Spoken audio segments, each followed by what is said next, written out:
कलीसिया जय मसीह की। उम्मीद है आप सब सही सलामत हैं। आज के दिन मैं आप सबों के बीच में फिर एक संदेश को लेके आता हूं और हम मिलकर एक साथ खुदा के वचन पर अध्ययन करेंगे। और आज का शीर्षक यह होगा कि एक उद्देश्य के लिए बहाल किया जाना, रेस्टोर्ड फॉर अ रीजन। इससे पहले कि मैं आपको आगे बढ़ा ले जाऊं, मैं चाहता हूं आप इस सवाल पर गौर करें। क्या आप जीवन में कभी भी असफल हुए हैं? यदि हां, तो फेल होना कैसे लगता है? दूसरा सवाल, विफलता और शर्म की भावनाएं हमारे जीवन को कैसे प्रभावित करते हैं? इस वीडियो को पॉज करें और आपस में चर्चा करें। वेलकम। आज की इस कहानी में मैं आपको बताने जा रहा हूं कि किस प्रकार एक व्यक्ति के विफलता के बावजूद भी परमेश्वर ने उसके जीवन में बहाल लाया और बहाल लाने के एक मकसद क्या था। अब कहानी का पृष्ठभूमि इस प्रकार का है। पतरस ने, आपको पता होगा कि लंबे चौड़े दावे किए थे कि जब सब लोग मसीह को छोड़ देंगे तब भी वह नहीं छोड़ेगा। लेकिन यीशु ने भविष्यवाणी की थी कि मुर्गे का बांग देने से पहले उसे वो 3 बार इनकार करेगा। यीशु की यह भविष्यवाणी पूरी हुई और यीशु ने पतरस को तब देखा था जब ऐसे हुआ था। पतरस बाहर गया और फुट फुट कर रोने लगा कि उसने अपने मसीह को 3 बार इनकार किया है। तब से पतरस उस पीड़ा और अपराध बोध और ग्लानि या शर्म में रहा करता था। मुर्दों में से जी उठने के बाद मसीह ने कई लोगों को दिखाई दिया। मरियम को वो दिखाई दिए और उनसे बात करी। महिलाओं को उन्होंने दिखाई दिया। फिर 2 अनुयायी जो इमाउस के मार्ग में जा रहे थे उनको दिखाई देकर उनसे बातचीत करी। इसके बाद 11 चेले जब वहां बैठे हुए थे, थोमस के बिना जब वो चेले बैठे हुए थे, वहां पर आकर उनसे बातचीत किए। उसके बाद थोमा के साथ जब चेले बैठे हुए थे, यीशु आकर उन सबों से बातचीत करी। और जब भी यीशु आया करते थे उन्हें हमेशा कुछ ना कुछ बताए जाते थे और कुछ निर्देश दिया करते थे। लेकिन यद्यपि हमें यह पता चलता है कि यीशु मसीह ने पतरस को भी दिखाई दिया, लेकिन कोई भी सुसमाचार लेखक, जिसमें पतरस स्वयं शामिल है क्योंकि मरकुस के सुसमाचार के लिखने में उसका भी हाथ था, सबके सब ने यीशु मसीह ने पतरस को दिखाई देकर कौन सी बातचीत किया उसके बारे में किसी ने भी जिक्र नहीं किया। इसीलिए पतरस और यीशु के बीच में क्या बातचीत हुआ हमें पता नहीं। लेकिन उसके बाद भी हमें यह पता है कि मसीह के इनकार करने का जो ग्लानि और शर्म पतरस को नहीं छोड़ रहे थे।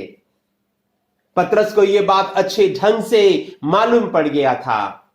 अब यीशु मसीह ने अपने चेलों को कहा था कि वे गलील में जाएं और वहां एक पहाड़ पर यीशु मसीह उनसे मिलेंगे, मत्ती के 28 के 16 के अनुसार।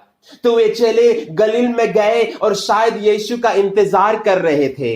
लेकिन पतरस कुछ दिन के इंतजार करने के बाद शायद वो थक गया होगा और वो एक दिन कहता है, मैं मछली पकड़ने को निकलता हूं। और यीशु मसीह जब वे मछली पकड़ने गए थे, समुद्र के किनारे उनके सामने प्रकट होते हैं। तो पेश है आपके बीच में यह कहानी जिसका शीर्षक होगा यीशु का तिब्रियस झील के किनारे चेलों पर प्रकट होना। यह कहानी यूहन्ना 21 अध्याय की पहली आयत से लेकर 6 आयत से लिया गया है। इन बातों के बाद यीशु ने अपने आप को तिब्रियस झील के किनारे चेलों पर प्रकट किया और इस रीति से प्रकट किया। समौन पतरस और थोमा जो दिदिमुस कहलाता है और गलील के काना नगर का नतनिएल और जब्दी के 2 पुत्र और 2 चेले वहां इकट्ठे थे। समौन पतरस ने उनसे कहा, मैं मछली पकड़ने को जाता हूं। और उन सब ने उसे कहा, हम भी तेरे साथ चलते हैं। सो वे निकलकर नाव पर चढ़े, परंतु उस रात वे कुछ ना पकड़े। भोर होते ही यीशु किनारे पर खड़ा हुआ, तो भी चेलों ने उसे ना पहचाना कि यह यीशु है। तब यीशु ने उनसे कहा, हे बालकों, क्या तुम्हारे पास खाने को कुछ है? उन्होंने उत्तर दिया कि नहीं। उसने उनसे कहा, नाव के दाहिने ओर जाल डालो तो पाओगे। तब उन्होंने जाल डाला और अब मछलियों की बहुतायत के कारण वो उसे खींच ना सके। ये खुदा का वचन है। कहानी को थोड़ा एंजॉय करिएगा। बताइए, ये कहानी में यीशु ने अपने आप को कहां पर चेलों पर प्रकट किया? कहां पर? तिबरियस के झील के किनारे। Very good. कितने चेले वहां पर इकट्ठे थे? कितने? 7। जैसे सिमोन पतरस 1, थोमा जो दिदिमुस कहलाता है 2, गलील के काना के नगर का नतनिएल 3, जब्दी के 2 पुत्र 5 और 2 चेले जो शायद आंद्रियस और फिलिपुस हो सकते हैं। तो 7 चेले वहां पर थे। पतरस ने उन सबों से क्या कहा? मैं मछली पकड़ने को जाता हूं। Very good. बाकी चेलों ने कैसे प्रतिक्रिया किया? उन्होंने भी उसे कहा, हम भी तेरे साथ चलते हैं। Very good. क्या उस रात वे कुछ मछली पकड़े? नहीं, उन्होंने कुछ ना पकड़ा उस रात। Very good. भोर होते ही कौन किनारे पर खड़ा हुआ? कौन? यीशु। Very good. यीशु ने उन सबों से क्या पूछा? हे बालकों, क्या तुम्हारे पास कुछ खाने को है? यानी कि क्या तुमने कोई मछली पकड़ा? यीशु ने कौन सी इंस्ट्रक्शन इन लोगों को दिया? क्या? नाव के दाहिने ओर जाल डालो तो पाओगे। Very good, very good. तो जैसे उन्होंने यीशु मसीह का आज्ञा का पालन किया तो उसका नतीजा क्या निकला? क्या निकला? जब उन्होंने जाल डाला, बहुत मछलियों के कारण वो जाल को खींच भी ना सके। Good job. मैं आपके लिए कुछ समय देता हूं। इससे पहले कि कहानी के अर्थ और उसके एप्लीकेशन पर ध्यान दिया जाए, इस कहानी का आनंद उठाइए। आप इस कहानी को आपस में 2-3 बार पढ़ के सुना सकते हैं। इस कहानी को कंठस्थ या मुखस्थ कर सकते हैं, याद कर सकते हैं मुंह जवानी। इस कहानी के ऊपर एक गाना लिख के गा सकते हैं। इस कहानी के ऊपर एक रोल प्ले या ड्रामा करके आप एंजॉय कर सकते हैं। आप कुछ भी करना चाहे करें ताकि इस कहानी का आनंद आप उठा सकें। इससे पहले कि हम एप्लीकेशन और मीनिंग की ओर जाएं, इस वीडियो को पॉज कर सकते हैं। आपके पास 5 मिनट है। Welcome back. उम्मीद है आपने इस कहानी का आनंद उठाया। You enjoyed this story. मेरे पास कुछ सवाल है। इस सवाल पर हम गौर करेंगे और मिलकर परमेश्वर के वचन के कुछ भेदों को सीखना चाहेंगे। सवाल 1 आपके सामने। मसीह को इनकार करने के बाद पतरस को कैसा महसूस हो रहा था होगा? वीडियो को पॉज करें।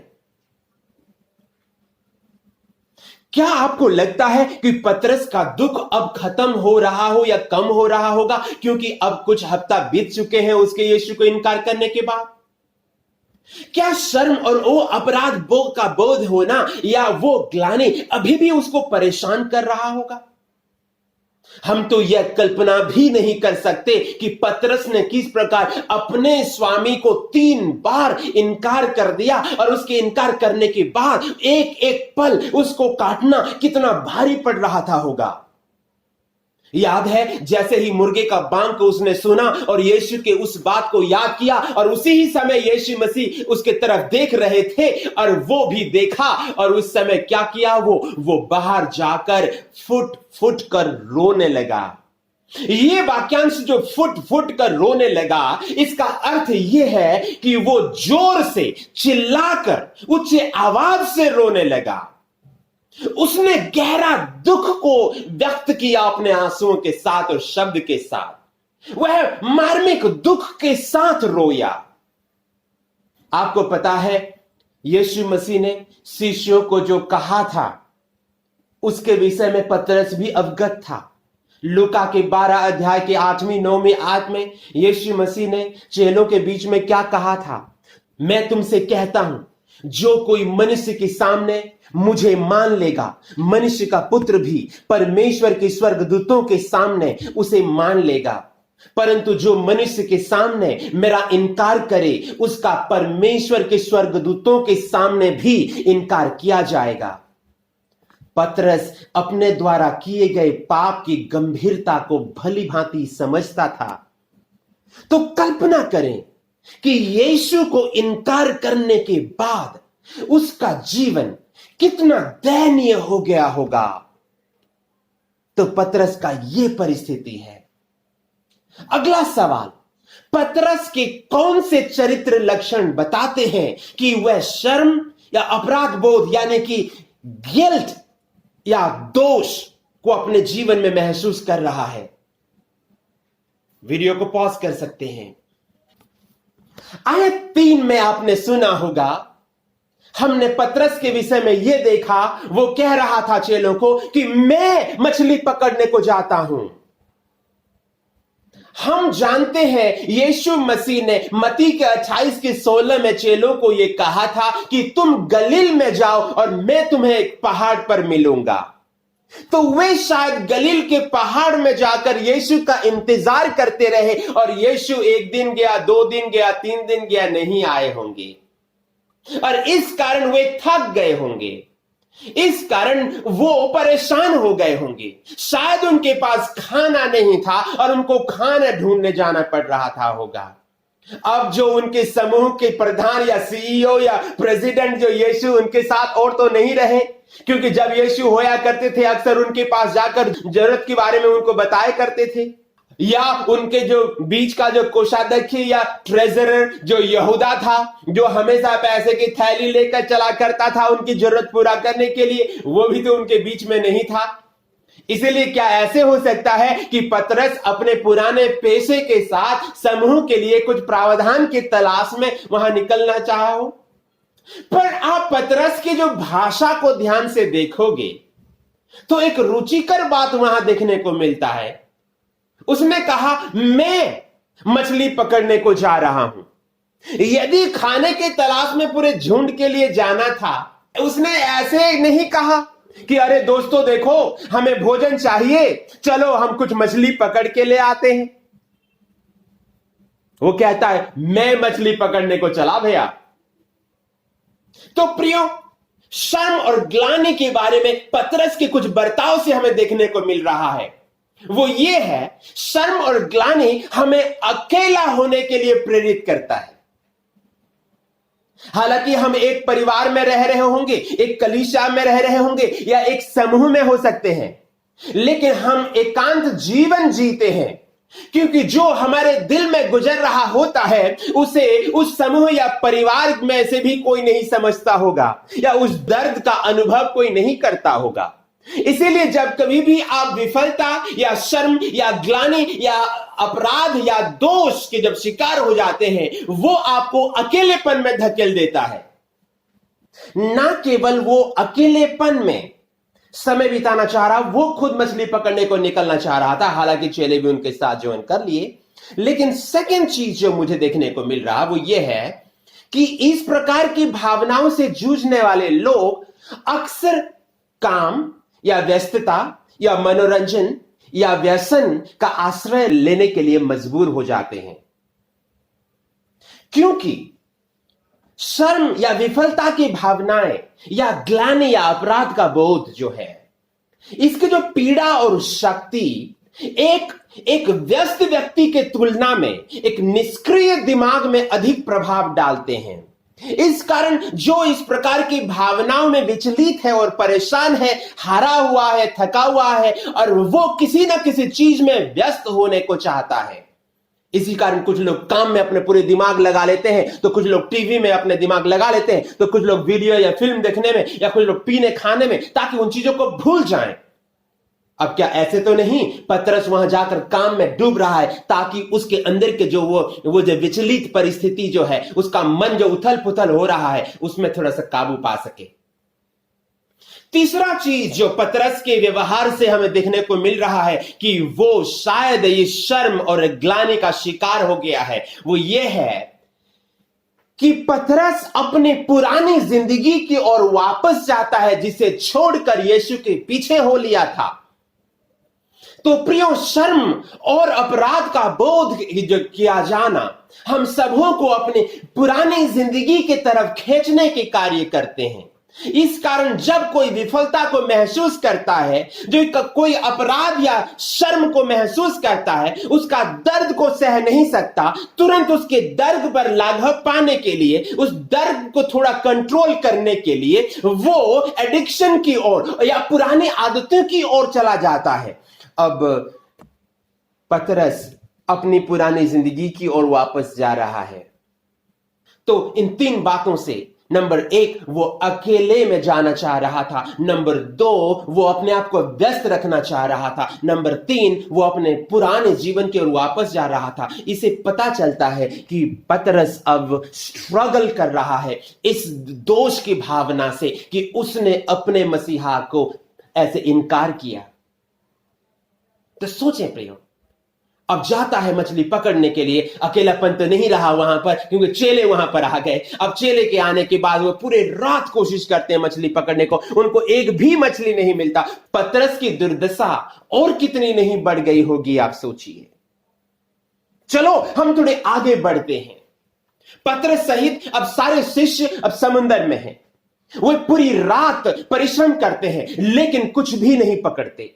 सुबह सुबह अब यीशु किनारे पर दिखाई देता है, लेकिन उन्होंने यह एहसास नहीं किया कि यह यीशु हो सकता है। यीशु ने उनसे पूछा कि क्या उन्होंने कोई मछली पकड़ा है। उन्होंने कहा कि नहीं, हमने कुछ नहीं पकड़ा। पर यीशु मसीह निर्देश देते हैं, जाल को अपने दाहिने ओर डालो, और जैसे ही वो उनके कहने के अनुसार डालते हैं तो इतने संख्या में मछली उनको मिलता है, उनके जाल खींचना मुश्किल हो जाता है। इस पृष्ठभूमि के साथ अगले चरण की कहानी को देखिएगा। यह कहानी यूहन्ना के 21 अध्याय की 7वीं आयत से लेकर 14वीं आयत तक से लिया गया है।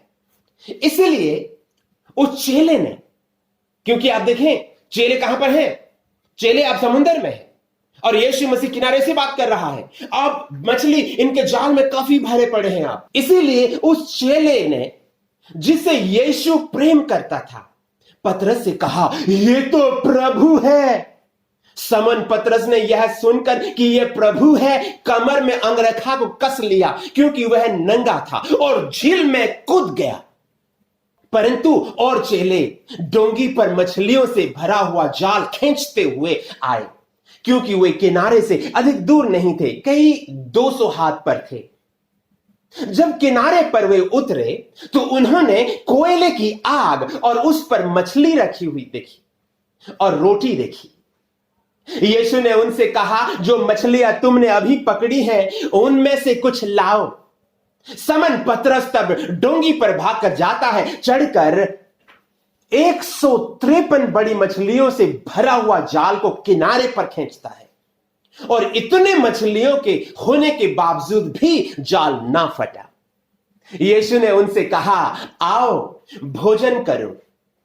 चेलों में से किसी को हियाव ना हुआ कि उसे पूछे तू कौन है, क्योंकि वे जानते थे कि हो ना हो यह प्रभु ही है। यीशु आया और रोटी लेकर उन्हें दी और वैसे ही मछली भी दिया। यह तीसरी बार है कि यीशु ने मरे हुए में से जी उठने के बाद चेलों को दर्शन दिया था। आए इस स्टोरी का थोड़ा आनंद लें। सबसे पहले चेलों में से किसने यीशु को पहचाना?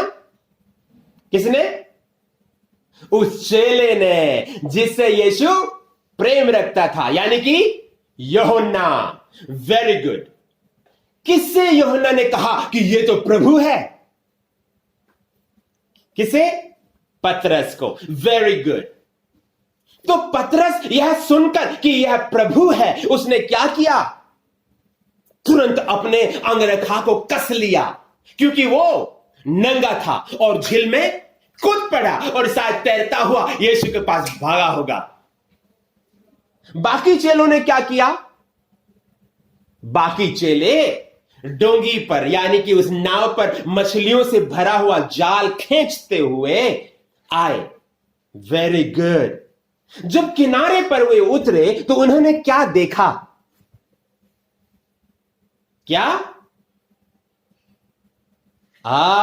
तो उन्होंने कोयले की आग और उस पर मछली रखी हुई और रोटी देखी। Very good job. यीशु मसीह ने उनसे क्या करने को कहा? क्या? जो मछलियां तुमने अभी पकड़ी हैं उनमें से कुछ लाओ। Very good. कितने मछलियां उन्होंने पकड़ी? कितने? 153 बड़ी मछलियां। Very good. यीशु मसीह ने किस चीज के लिए उनका न्योता दिया? भोजन करने को, ब्रेकफास्ट खाने को। वंडरफुल। तो चेलों का क्या प्रतिक्रिया रहा और क्यों उन्होंने ऐसे प्रतिक्रिया किया? चेलों में से किसी का हियाव ना हुआ कि उससे पूछे कि तू कौन है? क्यों? क्योंकि वे जानते थे कि हो ना हो यह प्रभु ही है। Very good, wonderful. मैं चाहता हूं थोड़ा पॉज करिए इस वीडियो को और थोड़ा एंजॉय कर लीजिए। इस भाग के इस कहानी को थोड़ा सा दोबारा पढ़ लीजिए या आपस में आप मुखस्त करिए, एक दूसरे के साथ साझा करिए। इस पर एक गाना आप लिख सकते हैं या इसका एक अभिनय कर सकते हैं, रोल प्ले या ड्रामा कर सकते हैं। आप कुछ भी करना चाहे करें, लेकिन इस कहानी को मुखस्त कर लें और अपने दिल में बिठा लें, एंजॉय करें। इससे पहले कि हम आगे के कुछ प्रश्नों पर गौर करेंगे और मिलकर कुछ भेद की बातों को सीखेंगे। वीडियो को पॉज कर सकते हैं आप। वेलकम। उम्मीद है आपने इस कहानी का आनंद उठाया होगा।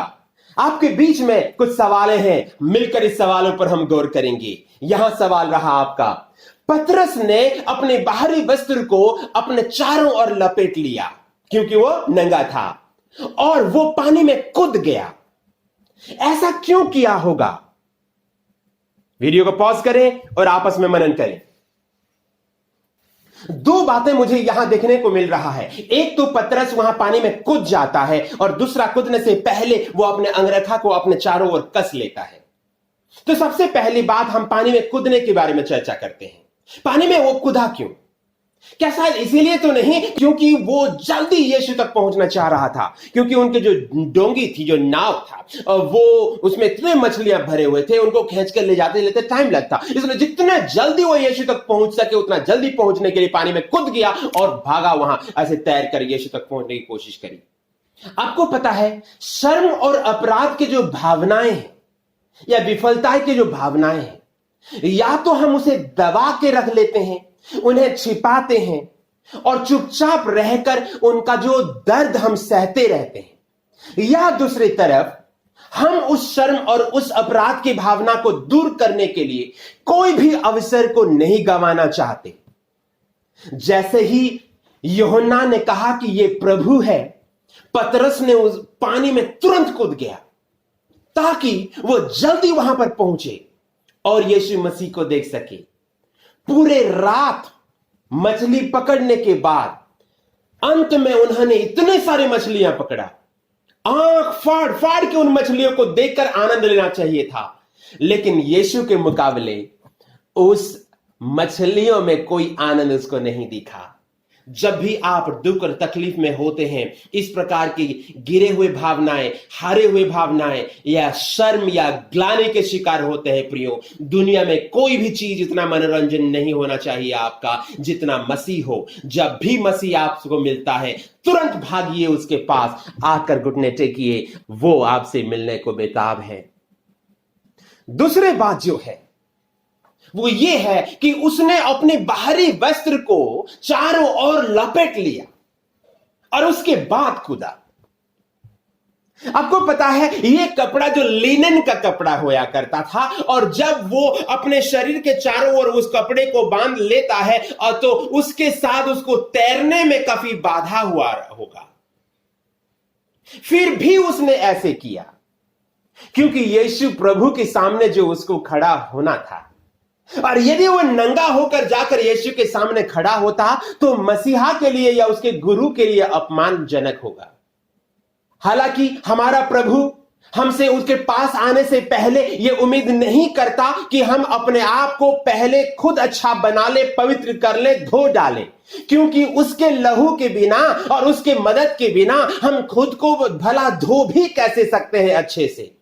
फिर भी जब कभी भी हम प्रभु के पास आते हैं तो प्रियो, हम निश्चिंत रूप से उसका सम्मान करें और अपने दिल और अपने दिमाग को तैयार करें, क्योंकि उसके सम्मुख आना एक बहुत बड़ी बात है। पतरस ऐसे ही कूद कर भाग नहीं गया, वो अपने कपड़े को लपेटा, क्योंकि अपने स्वामी, अपने गुरु, अपने प्रभु के सामने खड़ा होने के लिए उसको ऐसे नंगे शरीर के साथ नहीं, लेकिन कपड़े पहनकर होना चाहिए था। इसलिए कितने बाधा का कारण भी बना हो तैरने के लिए, फिर भी उसने ऐसे किया। जबकि हम यीशु के पास कभी भी आते हैं, आने से पहले प्रभु से ये कहें, खुदा मेरे दिल को तैयार कर, मेरे दिमाग को तैयार कर, ताकि तेरे पास पहुंचूं इज्जत के साथ, और तेरा अपमान के लिए नहीं, लेकिन तेरा आदर के साथ मैं आगे बढ़ सकूं। वापस आइए, अब कहानी रोचक होता जा रहा है। अब चेले लोग वहां पर हैं यीशु के साथ, यीशु वहां भोजन बनाकर उनको खिला रहे हैं। पर आपको पता है, जब दिल कड़वा और दर्द से भरा हुआ होता है ना, तो हमारे जीव भी स्वाद को भूल जाते हैं। क्या पतरस अपने नाश्ते का आनंद लेने में सक्षम रहा होगा? क्या वह यीशु के आंखों में आंख मिलाकर देख पा रहा होगा? हम नहीं जानते। एक बात हम जानते हैं कि उसके दिल में काफी गहरी ग्लानि थी और वो परेशान था। प्रभु अपनी रोटी, आग और मछली लेकर आए थे। उसने उनसे अपनी कुछ मछलियों देने के लिए भी कहा था। प्रभु ने उनके लिए स्वयं अपने हाथों से खाना को बनाया। प्रभु के खुद के हाथ के द्वारा तैयार किए गए नाश्ते का खाने का सौभाग्य ही कुछ अलग होता है प्रियो। लेकिन जब सारे लोग इस भोजन का आनंद उठा रहे थे, पतरस के बारे में जरा सोचिए। उसके दिल में जो दर्द था, वो जो विचलित था, वो जो परेशान था, इसके साथ उस भोजन का आनंद उसने कैसे उठाया होगा।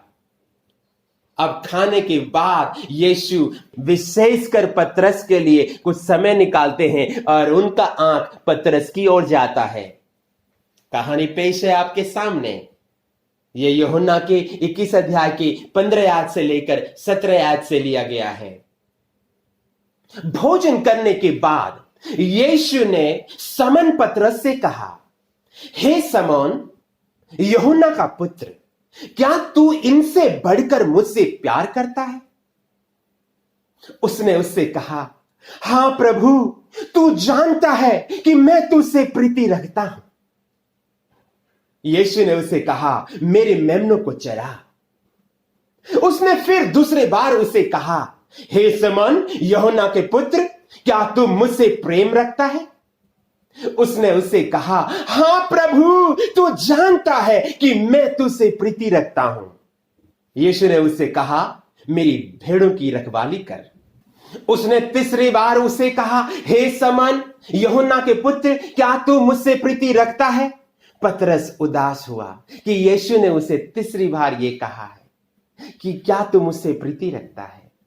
पतरस ने उसे कहा, हे प्रभु, तू तो सब कुछ जानता है, तू यह जानता है कि मैं तुझसे प्रीति रखता हूं।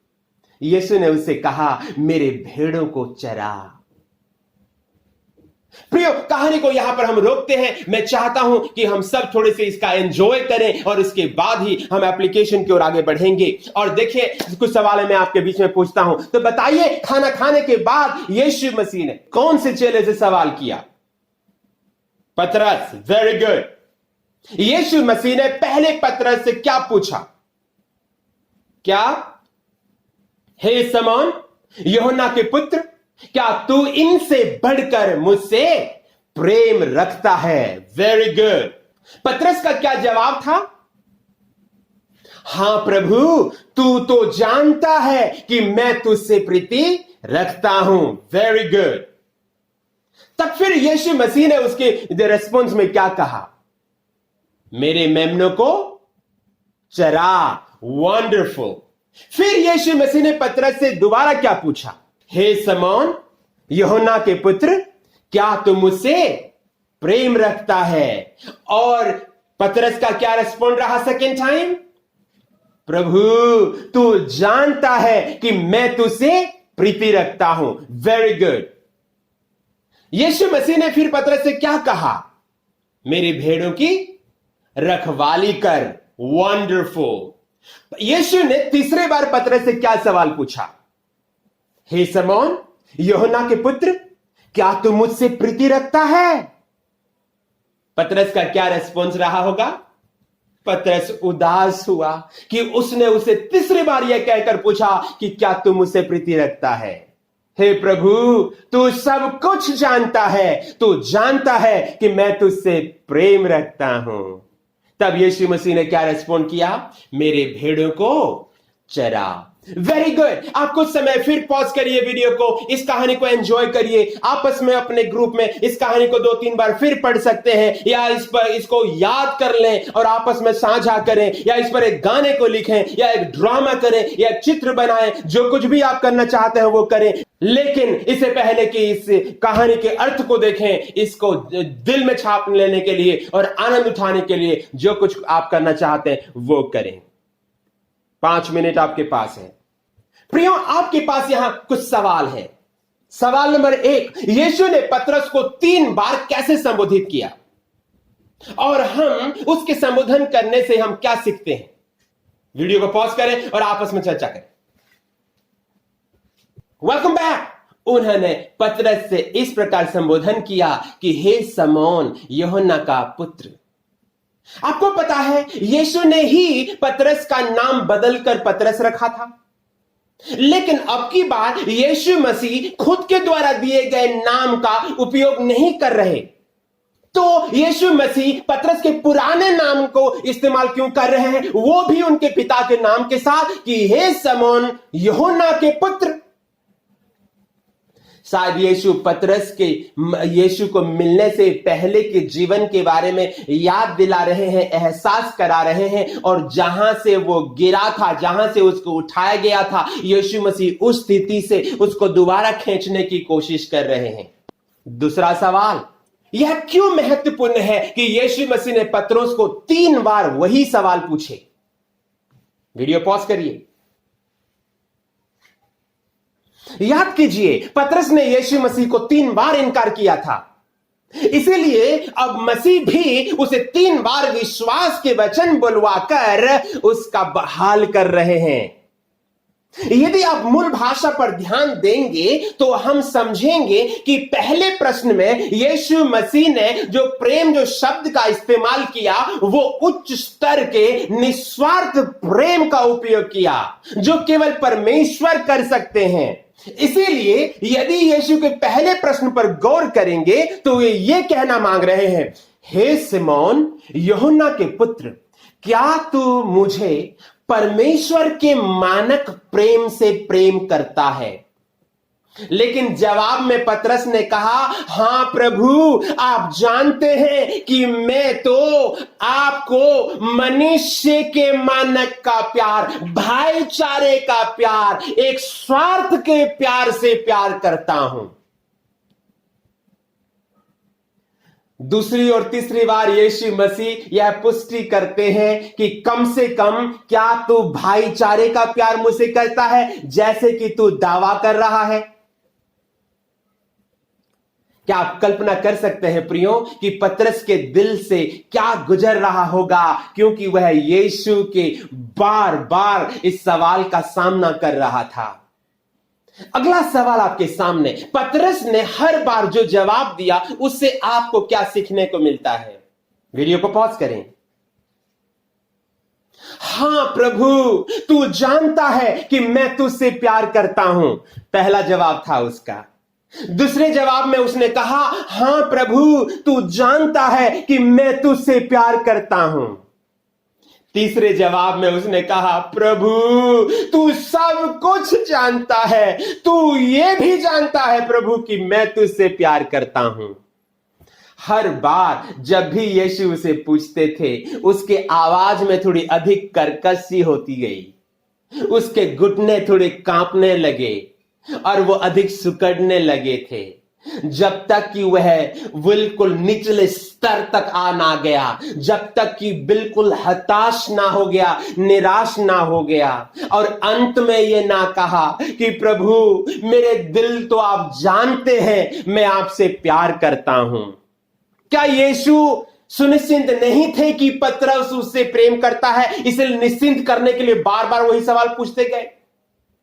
नहीं, यीशु ये प्रश्न के पूछने से पहले भी पतरस के दिल को पहले से जानते थे।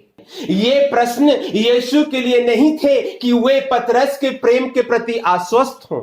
ये प्रश्न तो पतरस के चंगाई और बहाली के लिए तैयार किए गए थे। पतरस को अपने स्वामी के प्रति अपने प्यार को साबित करने के लिए बहुत निराशाजनक महसूस हुआ होगा। उसने अपने पूरे दिल खोलकर यीशु के सामने रख दिया होगा कि प्रभु, मैं कह नहीं सकता मैं आपसे कितना प्यार करता हूं। आप खुद ही देख लीजिए यीशु, मैं आपसे बेहद प्यार करता हूं और आप तो सब कुछ जानते हैं। लेकिन इस पूरे प्रतिक्रिया में यीशु अपने लिए वो सवाल नहीं पूछ रहे थे, इसीलिए पूछ रहे थे ताकि पतरस भावनात्मक रूप से, आध्यात्मिक रूप से बहाल किया जाए। अगला सवाल आपके सामने, हर बार पतरस के जवाब पर यीशु की क्या प्रतिक्रिया थी और यह महत्वपूर्ण क्यों है?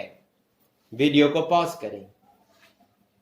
यीशु ने पहले बोला, मेरे मेमनों को खिलाओ। दूसरी बार यीशु ने कहा, मेरी भेड़ों की रखवाली करो। तीसरे बार यीशु ने कहा, मेरी भेड़ों को चराओ।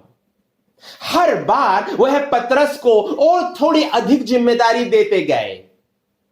यीशु मसीह इसके द्वारा पतरस को यह कहना मांग रहे थे कि हे पतरस, जब तू खुद पर भरोसा नहीं कर सकता तब भी मैं तुझ पर विश्वास कर सकता हूं। हे पतरस, मेरा प्यार तेरे लिए उतना ही समान है जैसे पहले था और यह कभी नहीं बदलता।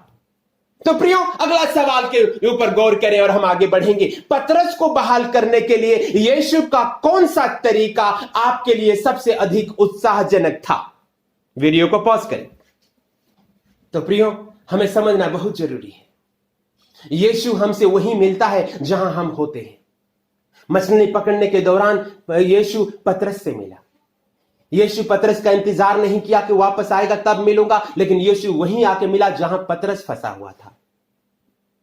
आप उस समय के बारे में सोचें जहां आप अपनी कठिनाई, विफलता और शर्म से भरे हुए जीवन में आप फंसे हुए थे और यीशु मसीह ने आपको वहीं पे आकर आपका बहाल किया। आज यीशु मसीह के सामने आप कहें, क्या आपके जीवन में ऐसी कोई जगह है जहां शर्म से आप भरे हुए हैं?